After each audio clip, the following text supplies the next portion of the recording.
Uma das áreas que tem chamado muito minha atenção tem sido na área dos fósseis. Há pouco tempo atrás eu li um artigo, toda a luz necessária aí agora, hein? Eu li um artigo muito interessante tratando do seguinte, que a grande evidência da teoria da evolução encontra-se nos fósseis. Eu li um livro para o pessoal do ensino médio. Uma das primeiras frases do livro diz assim: a inexistência de fósseis de formas de vidas atuais é uma das grandes provas que Darwin estava correto. Vamos estudar um pouquinho a respeito. Vamos pensar em termos da origem da vida, tratando a questão da paleontologia e da datação, metodologia de datação. Esse negócio dos milhões de anos, bilhões de anos e tudo mais. Mais uma vez, as duas linhas de tempo. Nós temos a proposta evolucionista lá em cima, com os milhões de anos, vida passando por processos evolutivos, e aqui, criação, uma existência de vida no nosso planeta em termos de alguns milhares de anos. Propostas dos criacionistas com respeito à área de paleontologia, fósseis. Os fósseis contam uma história de morte e não de vida, não evidenciando o desenvolvimento da vida, mas sim o seu desaparecimento. Outra, os fósseis são prova de que os processos naturais não produzem um aumento em complexidade, mas sim em diversidade. No passado, nós já tivemos muito mais formas de vida do que nós temos no presente hoje. Os fósseis são prova de que complexidade sempre fez parte da vida existente na Terra. Então vejamos. O que se propõe hoje é que, ao estudarmos as camadas da chamada coluna geológica, nós teríamos uma possibilidade de reconstruir a história. E o pensamento por trás é o seguinte: partindo-se de fósseis encontrados em camadas muito profundas, é dadas a eles uma idade assim muito antiga, são de milhões de anos ou bilhões de anos. Mas os fósseis encontrados em camadas mais próximas à superfície seriam fósseis mais recentes, de vida recente. Portanto, a ideia da estratigrafia é interpretada como sendo cronológica. Em outras palavras, seria uma viagem do passado ao presente. O que está lá embaixo, forma de vida que viveu há milhões de anos atrás. O que estaria aqui em cima, formas de vida teriam sido recentes. Dentro da área de paleontologia, só para vocês terem uma ideia sobre fósseis, eu vou apenas classificá-los aonde eles são encontrados, só para nós termos uma ideia. Fósseis em rochas sedimentares são os mais comuns. Fósseis petrificados geralmente são os vulcânicos. Fósseis em âmbar, aquela resina de planta, e fósseis em gelo e turfeira. Geralmente é o que nós encontramos, são muito raros encontrarmos esses fósseis. Fósseis em rochas sedimentares são muito interessantes, porque normalmente nós temos o fóssil do animal ou de marcas do animal. Pode ser do animal, pode ser da planta também. Aqui você tem um fóssil de um caranguejo. Este fóssil é do museu lá do Cariri, e por incrível que se pareça, esse fóssil está datado com quase 100 milhões de anos. Eu estava brincando com o pesquisador ali, dizendo para ele que em 100 milhões de anos o caranguejo não aprendeu a andar para frente, porque o fóssil é exatamente igual ao dos caranguejos que nós encontramos nas praias de hoje. Fósseis petrificados são aqueles de origem vulcânica, como mencionei. Os moradores de Pompeia que foram encontrados fossilizados, ou seja, nós encontramos apenas a forma dessas pessoas. Não tinha mais nada delas ali, precisamente. Nós encontramos também florestas petrificadas, com resultados de erupções vulcânicas. Os fósseis de grande interesse, que nos dão detalhes, são os fósseis praticamente encontrados em âmbar. O problema do âmbar é que ele é pequenininho. Geralmente as peças de âmbar que temos encontradas maiores têm cerca de 20 centímetros. Então, numa peça como essa, você tem um inseto fossilizado ali, aqui uma ampliação para termos uma ideia do que é. No âmbar, então, nós encontramos pequenos animais, no caso, pequenos roedores, sapinhos, coisas desse jeito. Encontramos também plantas, folhas, coisas pequenas, nada grande. Mas os mais interessantes de todos e os mais raros de todos são os fósseis em gelo e turfeira. Neles nós encontramos praticamente o animal ou a planta perfeitamente preservados. Nós temos inclusive aqui um ser humano. Infelizmente só temos a cabeça dele. Aí você tem um exemplo de um ser humano que perdeu a cabeça. Não encontramos o resto dele, só a parte de cima, a cabeça. Esse mamute congelado, por incrível que se pareça, foi encontrado na Sibéria. Você fala, mas por que, assim, por incrível que se pareça, encontrado na Sibéria? Porque ele ainda foi encontrado com plantas tropicais na sua boca e no seu estômago que não tinham passado pelo processo de digestão. Ou seja, o que estaria fazendo um mamute congelado na Sibéria com plantas tropicais na sua boca? Obviamente ele não levou essas plantas tropicais até a Sibéria para morrer congelado lá. Então são explicações. Então os fósseis, eles nos mostram coisas muito interessantes. Precisamos estudá-los. Então algumas coisas importantes sobre os fósseis. Processo de fossilização. Aqui você tem o fóssil de um peixe, ali está o peixe, o resto é rocha. O peixe foi soterrado vivo na lama. Ou seja, esse peixe quando ele morreu pelo fato de ter sido enclausurado. Ele morreu por asfixia. Devido à morte dele na lama, e peixe quando morre, ele libera amônia, causa precipitação do cálcio, fazendo com que os sedimentos comecem a penetrar no seu corpo. Então, são os processos de calcificação e silicação como nós conhecemos. Agora o que é interessante é que em aproximadamente 36 horas o processo de solidificação entrará em estabilização. Você fala, mas espera aí, em quanto tempo se forma um fóssil? Em poucas horas. Mas como é possível isso? Senão o animal ou a planta iriam se decompor. Daí não teria nada para fossilizar. O processo de fossilização é rápido. Algumas coisas interessantes sobre os fósseis, algumas ideias erradas que aparecem por aí. Essa, que fósseis, eles não se formam em milhões de anos. Caso contrário, os processos normais de putrefação e tudo mais, ou decomposição, precisariam ser alterados. Outro, a maior parte dos fósseis estão em rochas sedimentares, o que implica ter havido muita água e muita lama para que esses animais e plantas fossem ali fossilizados. Fósseis são encontrados em todos os continentes do planeta. E pelo fato deles serem encontrados em todos os continentes do planeta, e pelo fato da maior parte deles estarem em rochas sedimentares, nós temos a ligeira impressão que esse planeta já esteve embaixo d'água. Isso por evidência científica. Existem implicações religiosas? Sim. Fósseis, na maioria, mostram como um ser vivo morreu e não como ele viveu. Ideias erradas que nós temos. Outro, propostas erradas. O pessoal diz por aí, principalmente quando nós encontramos fósseis dos peixes, que a maior parte dos fósseis fósseis encontrados são de peixes. Eles nos dizem que o peixinho, quando ele morreu, para se tornar um fóssil, ele estava lá nadando, morreu, foi lá para o fundo do lago ou do rio, os sedimentos começaram a ser depositados em cima dele, e com o passar do tempo, o peixinho teria virado um fóssil. A maior parte dos fósseis de peixes são peixes com escamas. Um peixe com escama, quando ele morre, ele boia, ele não afunda. Mas o pessoal coloca no livro que o peixinho morreu e afundou, foi lá para o fundo do lago e daí ele virou um fóssil. É um absurdo isso, cientificamente falando. Qualquer pessoa que tenha ido pescar ou tenha visto uma empresa que jogou produtos químicos na água e matou toda a peixarada, você vê o que acontece. Eles boiam. Propostas erradas. Existem muitas. Mais uma.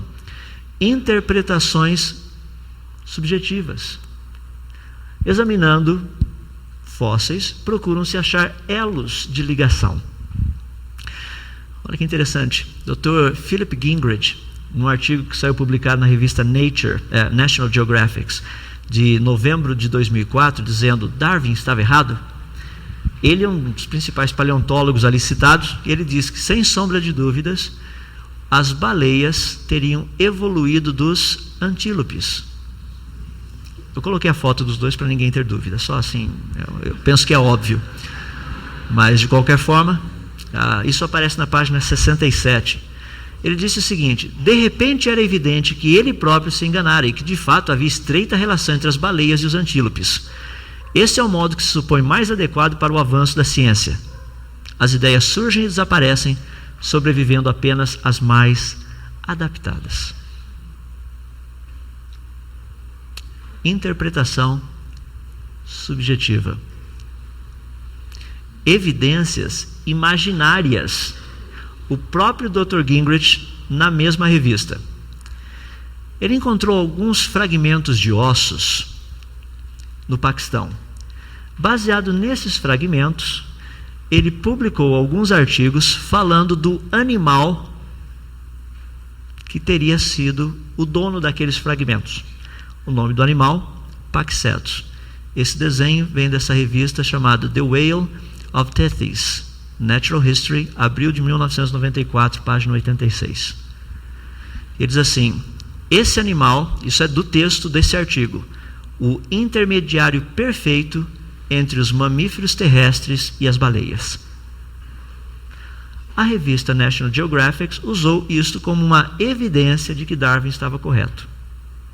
Tem professor de biologia fazendo isso até hoje. Publicação científica, revista Nature, 20 de setembro de 2001. O resto do esqueleto já havia sido encontrado.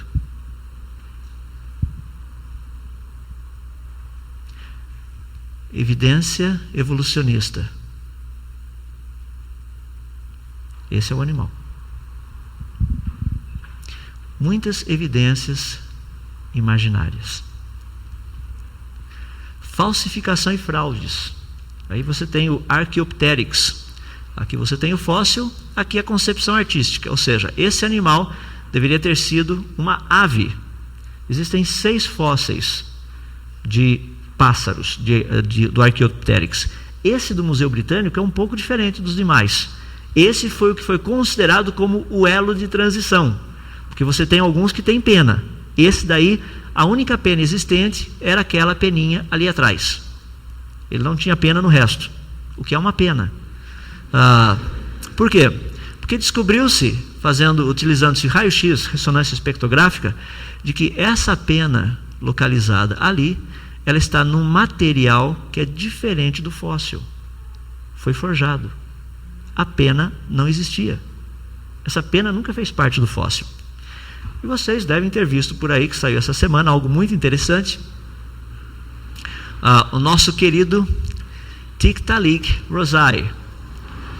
Foi um peixe, ou alguma coisa semelhante, que considerado como sendo o elo perdido entre peixes e anfíbios.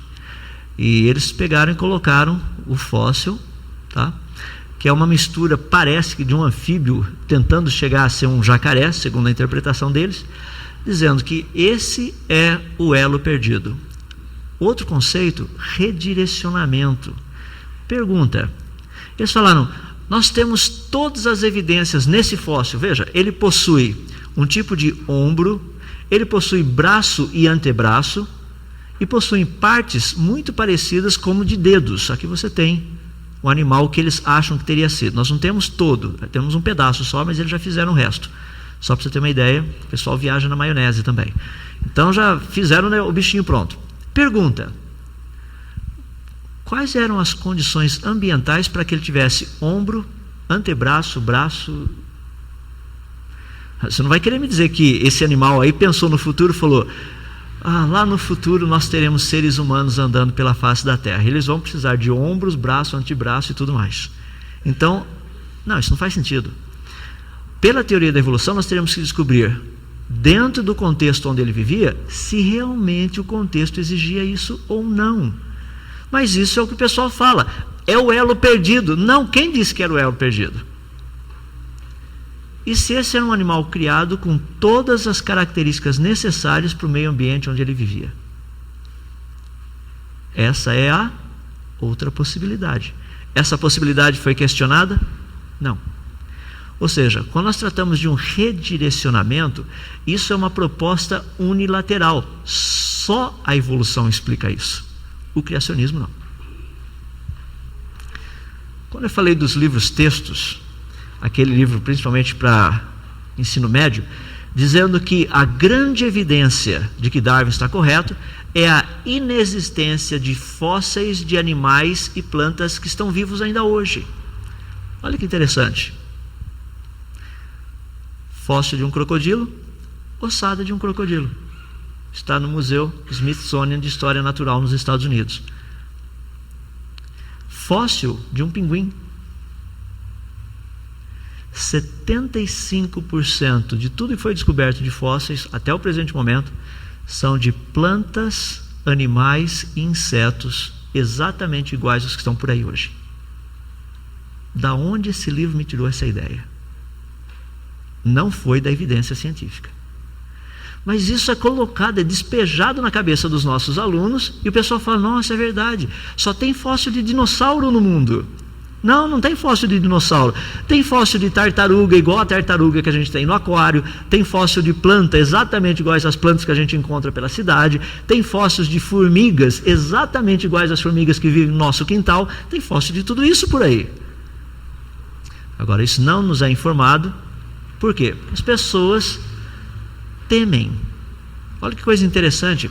O Coelacanthus foi um fóssil de um peixe que os evolucionistas usaram por muitos anos como sendo o elo de transição. O Coelacanthus, segundo eles, teria vivido 350 milhões de anos atrás e teria sido extinto há 70 milhões de anos atrás.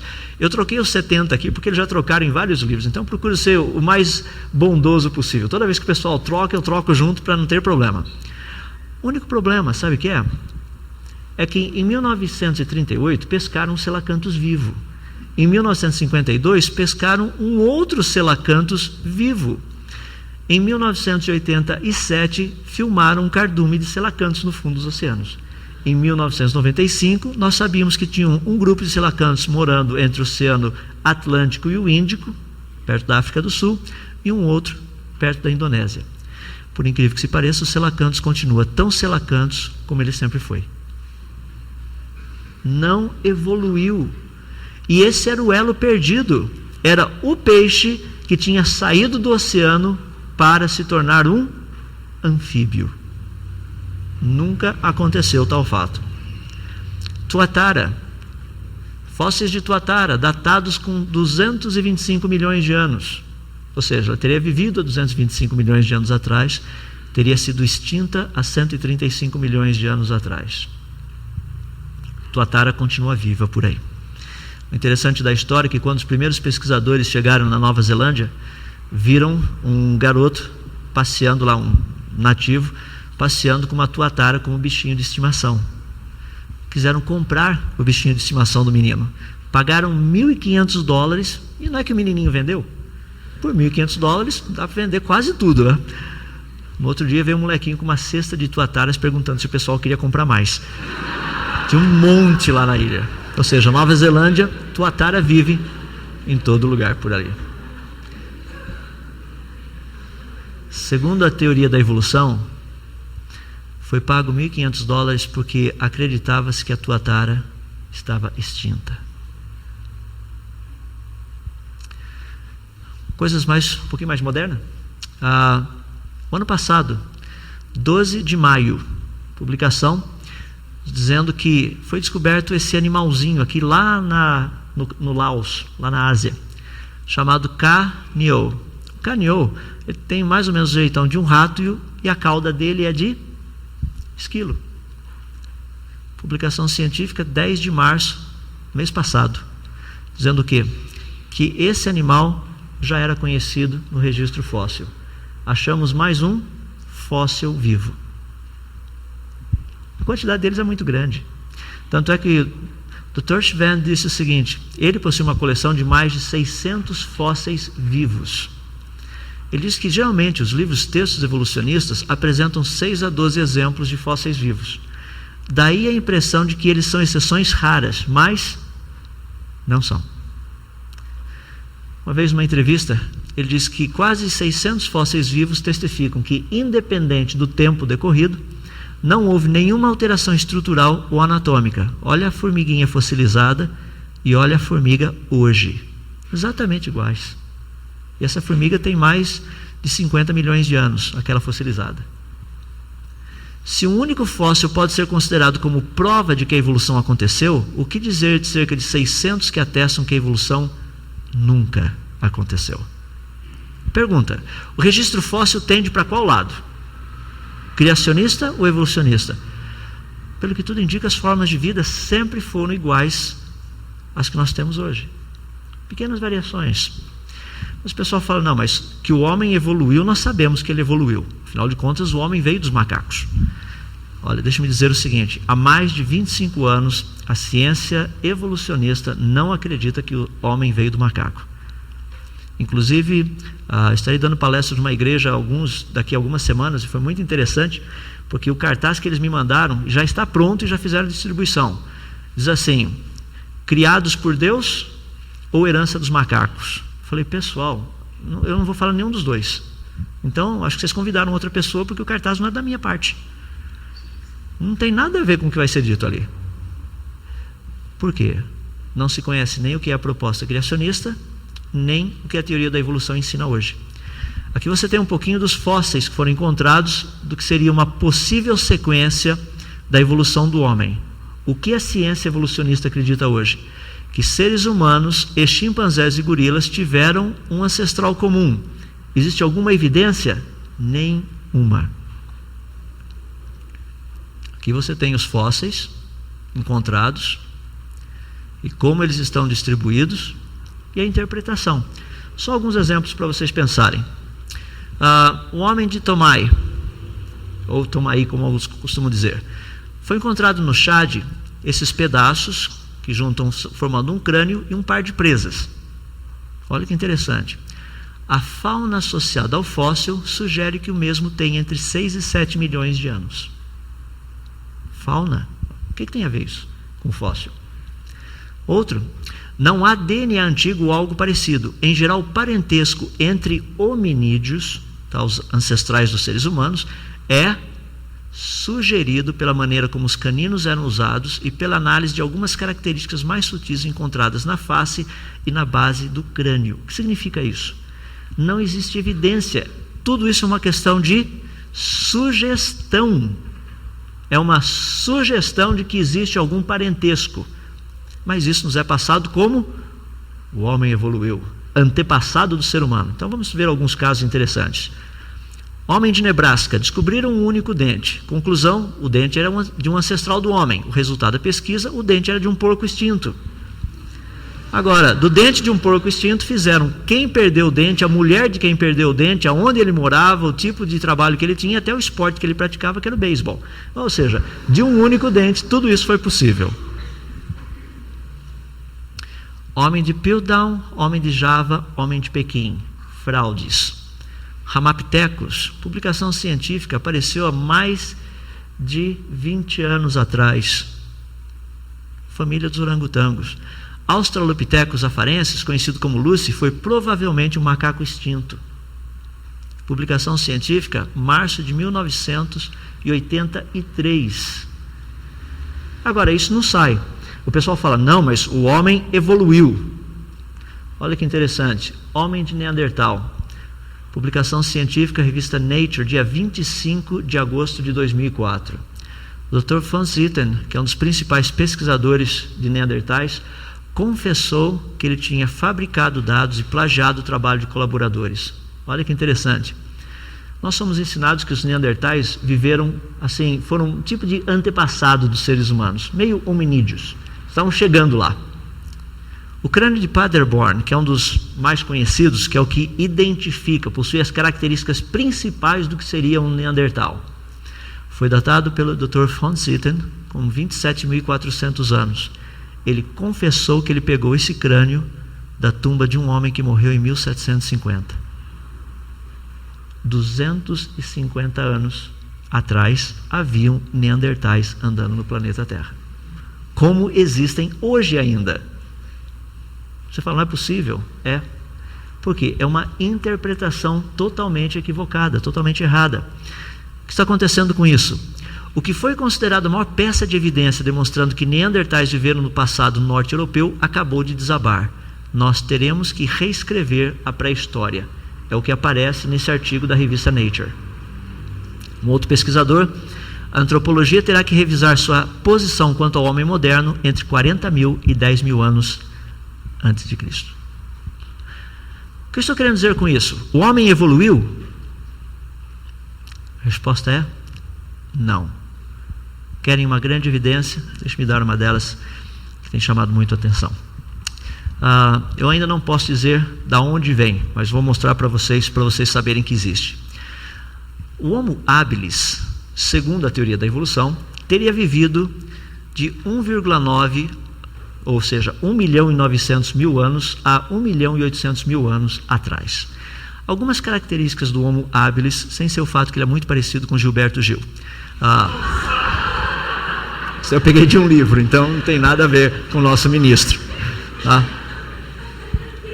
Inclusive é um livro, não é brasileiro o livro, então só para você ter uma ideia, não existe ninguém fazendo zoada por aí.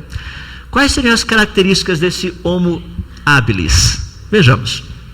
Eu peguei do texto do livro. Características faciais rudimentares. Caixa craniana pequena, ou seja, um cérebro pequeno. Habilidade limitada de comunicação. Habilidade limitada de manuseio. Produção de ferramentas rudimentares. Alimentação limitada. Agilidade nas savanas africanas, ou seja, a origem dele. Postura ereta.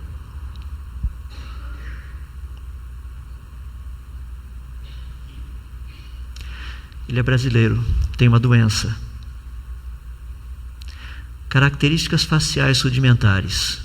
Caixa craniana pequena, cérebro pequeno. Habilidade limitada de comunicação. Habilidade limitada de manuseio. Produção de ferramentas rudimentares. Alimentação limitada. Agilidade nas matas brasileiras. Origem. Postura ereta. Foto tirada 2002.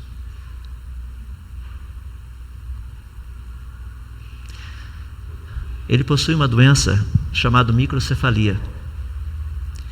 Causa deformidades. Esse homem que tem SIC e RG e recebe aposentadoria do governo brasileiro, ele tem todas as características dos livros evolucionistas sobre os ancestrais humanos chamados hominídeos. Todas. Nenhuma escapa. Um dos passatempos prediletos dele é ficar quebrando galhos de árvore e arrastando de um lugar para outro. Ele tem coleções de pedrinhas. Praticamente ele se expressa apenas por grunhidos, ele não consegue falar. O irmão dele, por outro lado, que já é falecido, era uma pessoa perfeita, como eu e você. Esse nasceu defeituoso. Revista Veja de 4 semanas atrás. Os 5 irmãos da Turquia. Título da reportagem: Como nossos ancestrais. Deveria ser uma pergunta e não uma afirmação. Porque os nossos ancestrais nunca andaram daquele jeito. Quer ver o Homo habilis em pleno século 21? Fotos tiradas esse ano. Pergunta: qual a interpretação mesmo dos hominídeos? Não é impressionante?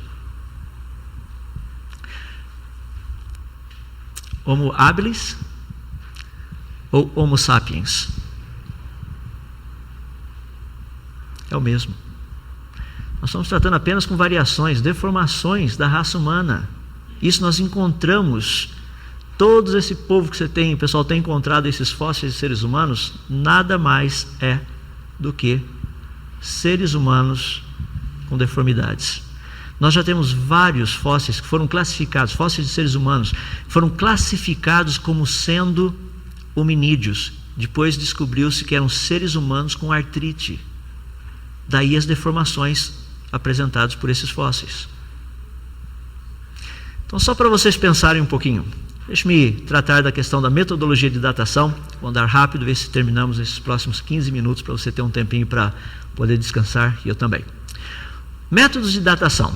Os métodos de datação são os que determinam esses milhões de anos, bilhões de anos e tudo mais. Propósitos criacionistas. Eles estão baseados em pressuposições questionáveis e em escalas parciais. As idades oferecidas são relativas e não absolutas. A datação com carbono 14 aponta para uma formação simultânea e recente do registro fóssil. Nós vamos ver isso rapidamente. E a coluna geológica é melhor interpretada como sendo um sistema classificatório e não cronológico. Então, vejamos. A metodologia de datação de carbono 14, por exemplo, foi inventada por William Libbey no ano de 1947 e ele começou a usar esse método no ano de 1955. Deixo para você responder a pergunta: como eram datados os fósseis antes de 1955, sendo que não havia método de datação por carbono 14? Faça uma pesquisa, você vai ficar surpreso a respeito disso. Surpreso porque ninguém fala nada a respeito. Como que funciona a datação? Carbono se transforma em nitrogênio. Nitrogênio se transforma em carbono. Carbono volta a ser nitrogênio. Essa é a ideia básica. Em outras palavras, nós trabalhamos com aquilo que é chamado de meia-vida. Meia-vida é o tempo necessário para que você obtenha metade de uma quantidade inicial. Em outras palavras, se eu pegasse um pacotinho aí com 800 gramas de carbono 14, quanto tempo iria se passar para que metade desse carbono 14, que é radioativo, se decompusesse, ou fosse se decompondo, até chegar em 400 gramas? 5.730 anos. Se você esperar mais 5.730 anos sem fossilizar, você teria apenas 200 gramas. Se você esperar mais 5.730 anos, você teria 100 gramas. Baseado nessa ideia do meia-vida, é que os cientistas desenvolveram, no caso William Libbey, desenvolveu o método de datação. Então vejamos mais ou menos como a coisa funciona. Nitrogênio é produzido na nossa atmosfera através de radiação do Sol. A radiação do Sol bate no nitrogênio, produz carbono. Falei errado. Nitrogênio já existe. O carbono 14 que é produzido através da radiação do Sol interagindo com o nitrogênio. Carbono 14, ele se junta com 2 átomos de oxigênio formando dióxido de carbono. E daí o carbono ele é incorporado na planta através do processo de fotossíntese. Um animal, tanto pela respiração quanto pela alimentação, ele passa a incorporar carbono 14 na sua estrutura. Depois que o animal morre, não tem mais carbono 14 entrando nele. Daí só tem carbono 14 desintegrando. Então o que acontece? Seria mais ou menos algo dessa forma. Se eu souber quanto de carbono 14 havia no começo e quanto de carbono 14 existe hoje, eu teria uma ideia de quanto tempo teria se passado. Porque a proporção existente é em função do tempo que se passa. Em outras palavras, vamos fazer um teste para a gente ver. Você sai andando por aí e encontra um pedacinho de madeira fossilizada numa erupção vulcânica. Pergunta: quanto tempo atrás aconteceu essa erupção vulcânica? Não sabemos. Então você precisa levar esse pedaço de madeira para o laboratório e fazer um teste. Ali nós verificamos que ocorrem 7 desintegrações de carbono 14 por grama por minuto. Pergunta: qual seria a quantidade de carbono 14 quando quando ocorreu essa erupção vulcânica? Resposta: 15,3. Você fala: não, mas você pegou os dados atuais. Correto. Os dados atuais são os dados utilizados como se nada na história do planeta tivesse mudado. Quando nós pensamos naquela atmosfera primitiva, a atmosfera primitiva era diferente da atmosfera de hoje. Então, para a evolução da vida, houve mudança. Para a datação de carbono 14, não houve mudança. Deu para perceber o problema? Utilizando esses dados, a equação vocês conhecem, o pessoal da química conhece: concentração inicial, concentração final. Pluga todos os dados ali. Essa erupção vulcânica teria ocorrido há 6.500 anos atrás. Mais ou menos assim que funciona o carbono 14. Alguns problemas é que hoje nós temos metodologia muito mais precisa. Nós, em vez de medirmos a desintegração, nós contamos o número de átomos de carbono 14 numa amostra. E para isso a gente usa o chamado PMC, percentual moderno de carbono. Então, se você tem um PMC, uma amostra com PMC de 0,79, isso equivale a uma amostra de 40 mil anos. Se o PMC é de 0,011, isso significa uma amostra de 75 mil anos. Então, vejamos algumas coisas interessantes. O PMC, portanto, é só uma avaliação da flutuação da quantidade de carbono 14, quantidade de átomos de carbono 14 que existe numa amostra. Mas algumas questões importantes a serem respondidas. Quais eram as condições iniciais quando o fóssil foi formado? As mesmas de hoje? A constância dessa taxa de desintegração, ela é constante, na verdade? O sistema era aberto ou fechado, ou seja, houve contaminação ou não? Para responder cada uma delas. Carbono 14 é formado na nossa atmosfera devido à radiação do Sol. O campo magnético, quanto mais forte for o campo magnético ao redor da Terra, menor será a formação de carbono 14 na nossa atmosfera. Nós sabemos que o campo magnético da Terra tem uma meia-vida de aproximadamente 1460 anos. Ou seja, ele já foi muito mais forte no passado. Se ele foi muito mais forte, significa que no passado nós tínhamos muito menos carbono 14 do que o que nós temos na atmosfera hoje. Portanto, assumir que a quantidade de carbono 14 no passado é igual à do presente é falsa. Isso produziria idades muito mais antigas do que o que na verdade elas teriam. A taxa de desintegração é constante? Pelo que tudo que temos estudado e testado, a resposta é sim. Seria possível haver contaminação? A resposta também é sim. Nós temos visto que, por exemplo, animais que bebem água corrente têm muito mais carbono 14 do que aqueles que bebem água de poço artesiano. Então, é possível haver contaminação. Olha o estudo feito, que estudo interessante, por um grupo de criacionistas. Eles pegaram as seguintes ideias. A quantidade de carbono 14 que existe na atmosfera é muito pequena. Para cada 1 trilhão de átomos de carbono, 1 é carbono 14. Com toda essa massa que a nossa atmosfera tem, a Terra produz apenas 9,8 kg de carbono 14 por ano. Então a quantidade de carbono 14 na atmosfera é muito pequena. A meia-vida do carbono 14 também é relativamente pequena, 5.730 anos. Isso nos dá um parâmetro muito interessante, porque qualquer fóssil que tivesse sido datado por qualquer método de datação, ele não poderia ter carbono 14 na sua estrutura se ele tivesse sido datado com mais de 250 mil anos. Agora o teste começa a ficar bem interessante, porque o método de carbono 14 serve para testar essas idades. Olha que coisa interessante. Rochas do período pré-cambriano, datadas com centenas de milhões de anos, todas elas possuem carbono 14. O que isso significa? Que essas rochas, que foram datadas com cerca de 570 milhões de anos, não teriam mais do que 61 mil anos, no máximo, assumindo que a quantidade de carbono 14 na nossa atmosfera sempre foi a mesma. Fósseis do período Fanerozoico, que vão de 40 milhões a 350 milhões de anos atrás, segundo a proposta da teoria da evolução. Se isso estivesse correto, os fósseis antigos teriam pouquinho carbono 14 e os fósseis recentes teriam muito carbono 14. Os fósseis têm praticamente a mesma quantidade de carbono 14. Isso significa que esses animais ali fossilizados morreram num único e mesmo evento, não ao longo da história como tem sido interpretado pela teoria evolucionista. Esses fósseis, portanto, que já foram datados como tendo de 40 até 350 milhões de anos, não teriam mais do que 63 mil anos.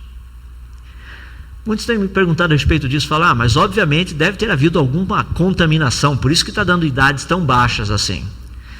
Os cientistas pegaram diamante. Diamante não tem como ser contaminado. Olha que interessante, 4 diamantes que foram datados do período pré-cambriano.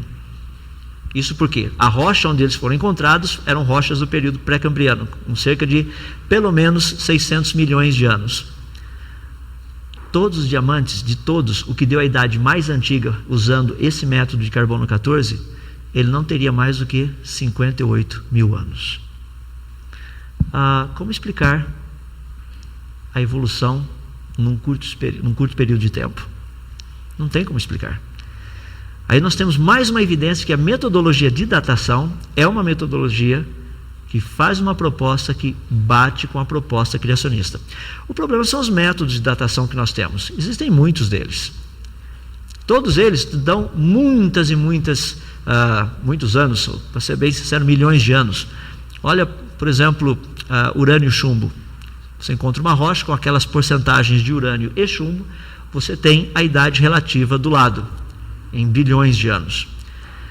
Você pega, por exemplo, a idade do planeta Terra. O pessoal fala por aí que a Terra tem 4,5, 4,6 bilhões de anos. Como que nós sabemos disso? Encontraram uma rocha na Groenlândia, uma rocha que parecia ser muito antiga, fizeram a datação dessa rocha usando o método rubídio-estrôncio, e a rocha deu 3 bilhões 750 milhões de anos. Você fala, mas a Terra tem 4 bilhões e cerca de 500 milhões de anos. Exato. Tem uma outra teoria que diz o seguinte, que a Terra formou-se de uma nuvem de gás aqui na nossa vizinhança. Depois que ela se formou, ela demorou cerca de 800 milhões de anos para esfriar. Tudo isso é teoria. Então, se você somar os 3 bilhões 750 milhões de anos que são relativos e não absolutos, com mais os 800 milhões de anos teóricos, você tem uma idade calculada de 4 bilhões 550 milhões de anos. Eu fico impressionado com o pessoal que diz que a Terra tem 4,5, 4,6 bilhões de anos. Deveria ser dito o quê? Acredita-se, baseado nas pressuposições evolucionistas, que a Terra tenha de 4,5 a 4,6 bilhões de anos. Os métodos, todos eles dão a mesma idade? De forma nenhuma. 3 métodos diferentes usados para datar a mesma rocha. Olha a diferença de idades. Cada método te dá uma diferença, uma idade diferente. Daí você fala, mas e os cientistas? Como é que eles pegam? Qual método que eles usam? Lembram daquele programa da Rede Globo, Você Decide? Esse é o método. Se você quer que o seu fóssil tenha bilhões de anos, você pode usar urânio e chumbo. Se você quiser que ele seja um pouco mais novo, você pode usar potássio e argônio. Então aí você vai encaixando a coisa onde você acha melhor. Um exemplo dos problemas da datação, o vulcão Kilauea, no Havaí. Esse é um vulcão que nós sabemos que ele apareceu há 1000 anos atrás, tem registro histórico.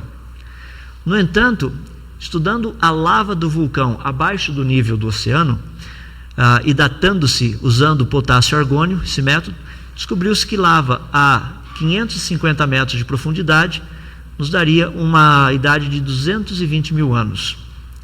A 2.600 metros de profundidade, o vulcão já teria quase 43 milhões de anos, seria um dos vulcões mais antigos do planeta Terra. Olha as idades que foram atribuídas à lava do vulcão usando o método potássio e argônio. E nós sabemos que toda essa lava não tem mais do que 1000 anos. Dá para ter uma ideia do tamanho do erro. Os problemas que a evolução mesmo enfrenta com a sua metodologia confusa de datação. Aqui nós temos o Caudipteryx, descoberto por Mark Norell, datado com 125 milhões de anos. O Caudipteryx foi um fóssil encontrado de um animal com penas. Portanto, com 125 milhões de anos, ele teria vindo depois dos dinossauros, o que seria um tipo de uma, entre aspas, evidência de que as aves teriam evoluído dos dinossauros. O pessoal fala, tá vendo? Mas então os evolucionistas estão certos. Um outro evolucionista descobriu o Longisquama insignis. Foi descoberto em 1969, datado 220 milhões de anos. As penas desse animal são exatamente iguais às penas dos pássaros de hoje. Portanto, na época dos dinossauros, já haviam animais com penas exatamente iguais às das nossas aves. Evoluiu? Nunca. Existem outros métodos de datação, nosso tempo não nos permite falar, só para você ter uma ideia, tem toda essa lista ali. Deixe-me apenas concluir falando da questão da coluna geológica. A coluna geológica ela está baseada na permanência dos fenômenos, na constância das condições. Ela apresenta todas essas divisões e as idades a elas atribuídas. Período pré-cambriano, paleozoico, mesozoico, cenozoico e os demais períodos, subperíodos dentro dessas classificações. Alguns problemas com a coluna geológica. Primeiro, ela não aparece completa em nenhum lugar do planeta. Não existe um único lugar onde você cave um buraco e você vai encontrar todas as camadas da maneira como os evolucionistas têm proposto. Aonde essas camadas aparecem, 50% dos períodos propostos na coluna geológica estão faltando. E aonde aparece esses 50% apenas, que implica em menos de entre 15% e 20% de toda a superfície do planeta Terra, 1/3 desses 50% eles estão em ordem totalmente errada ou diferente daquela que a teoria da evolução propõe através da coluna geológica. O que eu quero dizer com isso? Que a coluna geológica nada mais é do que uma tentativa de encaixar evidências que não se encaixam. Olha, por exemplo, aqui você tem na África do Sul, não existe paleozoico inferior, mas existe o paleozoico superior, e não existe o mesozoico. Ou seja, você só tem a rocha do meio, não tem a de baixo nem a de cima. O que aconteceu com o resto? Se você pegar, por exemplo, em termos do paleozoico, e você fizer um estudo no paleozoico, você vai perceber que nós estamos tratando de aproximadamente 570 milhões até cerca de 250 milhões de anos. Ou seja, tem coisas assim, faltam milhões de coisas na coluna geológica. Eu brinco com o pessoal, um dos exemplos que nós temos, lá no Grand Canyon, falta, por exemplo, 100 milhões de anos geológicos. É óbvio que foi o juiz Lalau que fez pesquisa lá, porque eles aparecem milhões de coisas na mão dele. Como é que eu posso tratar isso? Outro problema com a coluna geológica. Olha essa árvore fossilizada, o tronco. Esse tronco atravessa o equivalente a 7 milhões de anos geológicos. Que árvore teria ficado em pé 7 milhões de anos sendo soterrada gradativamente? E não morreu nem apodreceu. Essa outra aqui está na Austrália, 5 milhões de anos geológicos. Essa mais uma também encontra-se na Alemanha. As raízes estão para cima e as folhas para baixo. Obviamente as árvores evoluíram, porque elas aprenderam que raiz tem que ficar para baixo e não para cima. Então, com o passar do tempo, elas mudaram de posição. Existe uma outra explicação para a formação da coluna geológica. Porque quando nós pensamos em termos de coluna geológica, ela não mostra uma mudança gradual no registro fóssil. Não existe um museu nesse dito cujo planeta que mostra toda a evolução de tudo que a gente tem por aí. Quase tudo está faltando. Quase tudo não, tudo está faltando, para ser preciso. Não existem os elos perdidos. Esse peixe que foi considerado como um elo perdido, vamos esperar um pouquinho mais até que a pesquisa dê continuidade. É muito recente a coisa. Nos museus normalmente nós vemos o peixinho, incrível, um peixe fora d'água, isso me impressiona sempre, e um réptil. Agora, já imaginou um peixe fora d'água? Quantos peixes fora d'água você já viu por aí hoje? É um absurdo o negócio. E o pessoal coloca lá, e daí eu estava conversando inclusive com a pessoa que toma conta desse standard lá no museu, perguntei a ele, falei, nossa, esse peixe aqui, eu estou muito impressionado, então o peixe ficou fora d'água à medida que ele saía da água, não que ele ficava fora d'água, mas ele saía da água. Fala, ele saía da água, por quanto tempo? Olha, nós não temos certeza, podia ter sido apenas por alguns minutos. Ele fazia o que fora d'água? Eu pensei que ele estivesse perfeitamente adaptado dentro d'água. Porque afinal de contas toda a estrutura dele é para quem vive na água. O que ele achou legal fora d'água para visitar lá fora? Aí o pesquisador assim, falando, você está gozando? Eu falei, estou. está me chamando de tonto, poxa. Você acha que um peixe desse daí, o peixe vai sair fora d'água para ver o que está acontecendo lá fora? Eu não vi nenhum peixe fazer isso até hoje. Você está querendo me dizer que no passado isso aconteceu? Ele falou assim, por um acaso o senhor está duvidando da teoria da evolução? Eu falei, estou. Eu falei assim, mas é uma teoria provada? Eu falei, então tira esses dois de borracha e tragam os verdadeiros.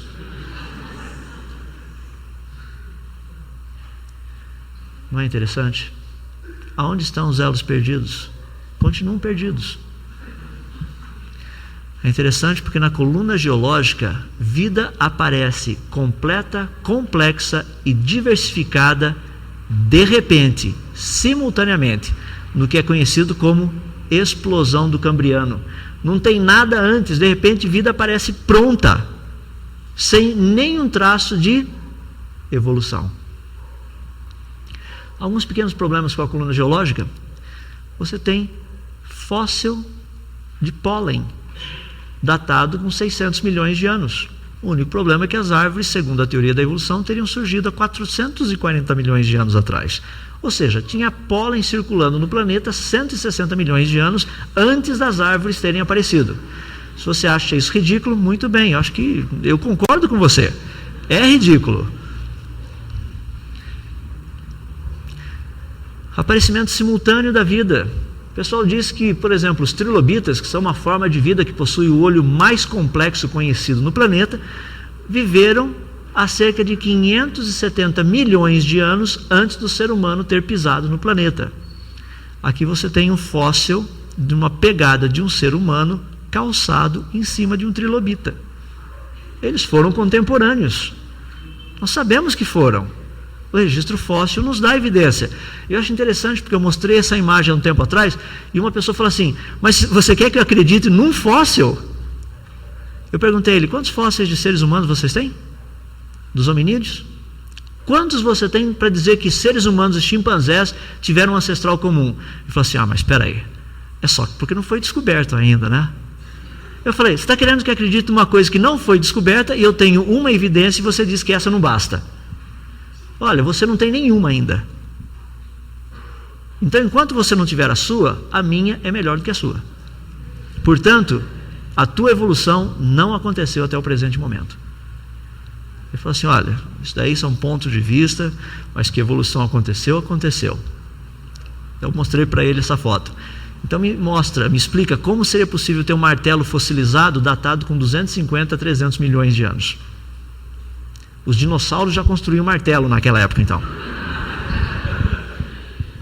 O que é pior, nós já encontramos artefatos humanos em carvão de pedra. Eles são datados com centenas de milhões de anos. Vejam só, já encontramos vasos metálicos, que deviam ser utilizados pelos trilobitas, moeda, que deve ser coisa de ameba, martelo, que é coisa de dinossauro, panela de ferro, colher, tudo isso aí você sabe que é...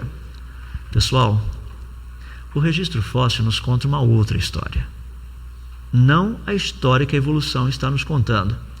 Tanto é que uma das pesquisas interessantes que tem sido feita pelo pessoal da Universidade de Berkeley, a Universidade de Cornell nos Estados Unidos, aqui você tem um exemplo, é uma simplificação do que é o equipamento deles, tá? Muitas pessoas, quando eu coloco isso, falam, nossa, o povo lá da Cornell não tem dinheiro para fazer um negócio. Não, isso aqui é uma simplificação. Se eu tirar uma foto e mostrar, ninguém vai entender o que é aquele negócio. O sistema funciona mais ou menos assim, como se você tivesse um galão de água, 2 galões de água, aqui um deles cheio de terra, tipos de solos diferentes, todos misturados, e ali um outro só com água, e os dois interligados com um cano. Quando esse aqui desce, aquele sobe, como se fosse uma gangorra. A água passa pelo tubo, flutua ali dentro, fazendo com que os sedimentos fiquem flutuando. Quando esse galão daí, portanto, sobe, o outro desce, a água filtra, passa pelo meio dos sedimentos e volta. Só que os sedimentos vão sendo colocados aqui numa ordem específica, exatamente igual ao que nós encontramos na camada, na coluna geológica. Ou seja, é só o tempo passando. Fizeram um outro teste. Num tanque com muita água e muita lama, colocaram vários animais mortos, aves, mamíferos, répteis e anfíbios. Produziu-se um sistema de pressão, descompressão, pressão, descompressão. Resultado, no fundo do tanque ficaram os anfíbios. No meio, os répteis, nas camadas superiores, mamíferos e aves. Coluna geológica. Pergunta: o que esse povo estava tentando fazer? Eles estavam querendo descobrir quais seriam os métodos possíveis para posicionamento de animais mortos no meio da água e da lama. O processo deles de posicionamento é diretamente relacionado à densidade do animal. Os que têm densidade maior ficam embaixo. Os que têm densidade menor ficam em cima. Implicação religiosa. Um planeta totalmente inundado, com animais mortos, misturado em muita água e muita lama, com maré alta e maré baixa por vários dias, produziria coluna geológica e os fósseis na ordem nela encontrados. Tem implicação religiosa? Sem dúvida. Qual seria? O dilúvio. E é o que nós trataremos hoje à noite, dentro da área do catastrofismo. Só para pegar um pouquinho, portanto, das ideias aí. Vamos abrir para algumas perguntas rapidamente. Eu vou fazer o seguinte: nosso tempo está bem limitado, então vou pegar só umas perguntinhas aí, uns 5 minutinhos, e daí, a hora que começarmos logo na nossa palestra, a mais tarde, eu pego logo no começo as perguntas para a gente trabalhar. Tá? Boa noite. Pois não. Eu gostaria de saber se já foi encontrado carbono 14 em dinossauros e se é possível a gente deduzir que, pelos estudos científicos, que dinossauros e seres humanos existiram ao mesmo tempo e daí, religiosamente falando, deduzir que eles não entraram na Arca de Noé. Nós vamos tratar dos dinossauros na segunda palestra de hoje à noite. E vamos mostrar que seres humanos e dinossauros foram contemporâneos, sem a menor sombra de dúvidas. Você tem registro arqueológico, registro paleontológico, nos dois. Então é possível mostrarmos que isso aconteceu. Agora, pela teoria da evolução, isso não aconteceu. Evidências não faltam. Então a gente pode tratar a respeito disso, é o que nós vamos tratar. A questão do dilúvio, hoje à noite eu vou abordar um pouco esse lado também, porque nós estamos num contexto de igreja, então eu vou tratar do catastrofismo, que é a proposta criacionista. Daí eu vou sair da proposta criacionista e gostaria de tratar um pouco a respeito do dilúvio, o dilúvio de Gênesis. Só por curiosidade, existem 1.300.000 espécies catalogadas hoje. 1.300.000 espécies de animais. Deus mandou Noé colocar 2 de cada espécie. Está falando 2.600.000 animais. Como colocar toda essa bicharada na arca? A resposta que normalmente eu ouço nas igrejas é pela fé. Eu gostaria de mostrar que foi pela porta. Então a gente vai trabalhar um pouquinho esse contexto. Então mostrar algumas questões relacionadas a isso. Ok? Então isso é hoje à noite. Vou fazer o seguinte: nosso tempo está bem limitado. Vou passar a palavra ao pastor Marcos. E, por gentileza, tragam as suas perguntas, as que ficaram de agora à tarde, tragam agora à noite, logo no comecinho, antes da palestra, eu já procurarei responder essas perguntas logo no início.